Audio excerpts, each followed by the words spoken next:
Magandang araw sa inyo mga paps. Ngayong araw na to, may ide-demo lang ako kasi may nagtatanong kung paano daw papaganahin yung LED sa ating signal light. So itong signal light ko, binalik ko muna sa stock bulb. So stock bulb tong gamit ko ngayon para sa demo na to. So binalik ko muna siya. So kabila stock bulb, pati likod stock bulb din. Itong stock bulb ko, papalitan ko siya ng peanut bulb na LED para sa signal lights.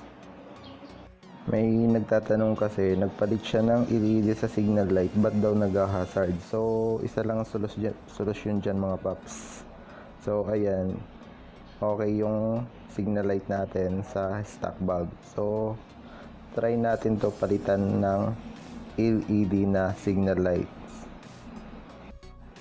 So, ito, may apat ako ditong LED na peanut bulb. So, itong apat na to ipapalit ko sa ating stock bulb na signal light.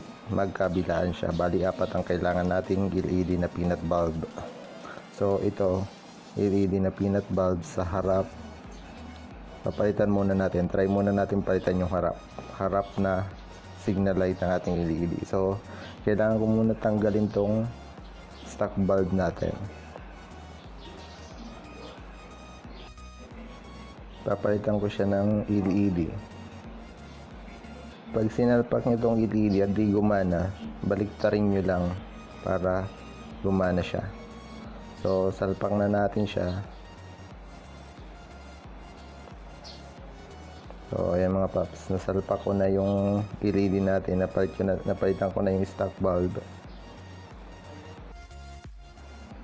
Ibabalik ko na muna siya sa pagkakalagay sa ating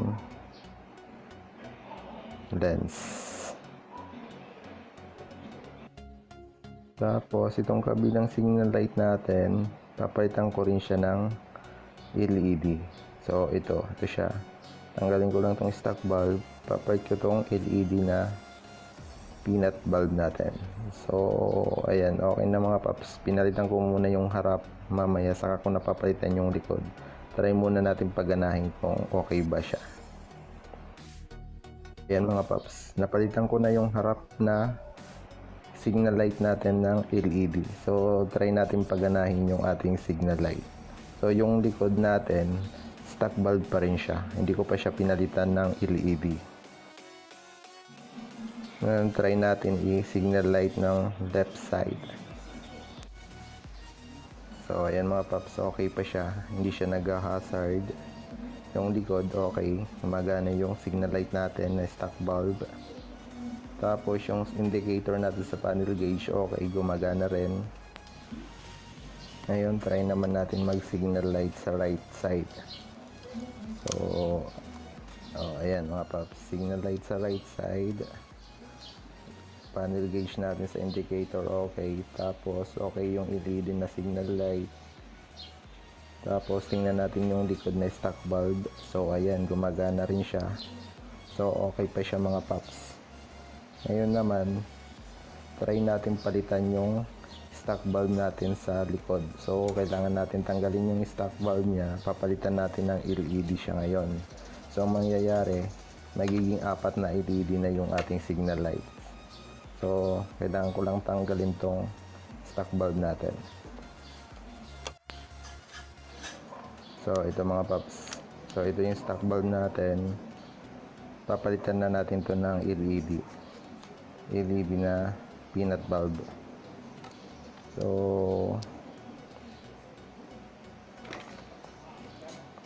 ito yung peanut bulb natin. Papalit natin ngayon sa ating signal lights. So mangyayari, magiging apat na LED na sa ating signal lights. So palitan muna natin to ng LED.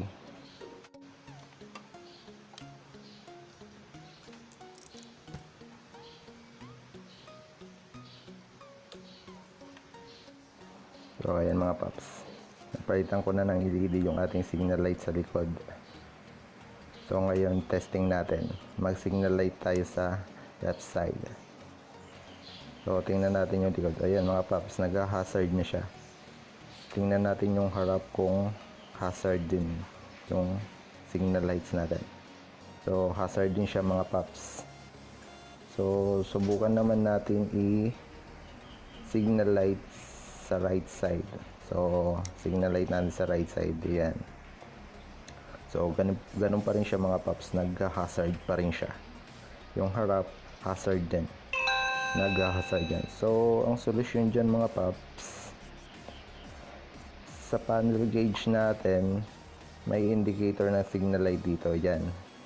Yung indicator dyan, kailangan natin tanggalin yung bulb niya para hindi siya nag-hazard. So subukan natin tanggalin yung ating ilaw dyan. Ito mga paps, kailangan ko lang tanggalin tong cover natin, itong front cover ng ating headlight. Tanggalin lang natin siya.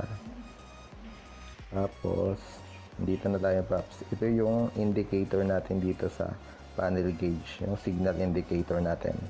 So itong bulb na to, kailangan lang natin tanggalin tong bulb na to para hindi na mag-hazard yung ating signal light. So ayan, natanggal ko na siya mga paps. Subukan natin i-signal light ngayon. Signal light natin sa right side. So ayan mga paps. So ayan mga paps, hindi na siya nag-hazard. So okay na yung signal light natin. So ayan. Tapos subukan naman natin i-signal light sa left side. So signal lights natin. So ayan. Tingnan natin yung likod. So ayan, hindi na rin siya nag-hazard. Tingnan natin yung harap. Hindi na siya nag-hazard. So yun lang mga paps. Yun lang kailangan natin tanggalin para hindi siya nag-hazard yung ating signal lights. So kung gusto niyo naman magkaroon ng indicator dito sa panel gauge natin, sa susunod na video gagawin natin to kung paano magkakaroon tayo ng indicator sa ating panel gauge. So abangan niyo yung susunod na video.